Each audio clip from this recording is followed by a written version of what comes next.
نبی اور اس کے ماننے والوں کے لیے زیبا نہیں کہ جن مشرکین سے اعلان برات ہو چکا ہے ان کے لیے مغفرت کی دعا کریں، اگرچہ وہ ان کے رشتہ دار ہی کیوں نہ ہوں، جبکہ ان پر کھل چکا کہ وہ دوزخ کے لوگ ہیں۔ ابراہیم نے تو اپنے باپ کے لیے صرف اس وعدے کے سبب سے مغفرت مانگی تھی جو اس نے اپنے باپ سے کر لیا تھا، مگر جب اس پر واضح ہو گیا کہ وہ خدا کا دشمن ہے تو وہ اس سے بے تعلق ہو گیا۔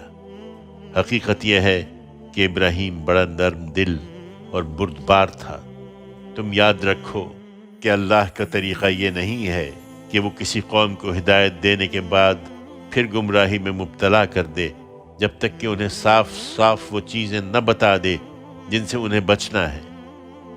اس میں شبہ نہیں کہ اللہ ہر چیز کا علم رکھنے والا ہے۔ اللہ ہی ہے کہ زمین اور آسمانوں پر جس کی بادشاہی ہے وہی زندگی دیتا ہے اور وہی مارتا ہے، اور اللہ کے سوا نہ تمہارا کوئی حامی ہے اور نہ مددگار۔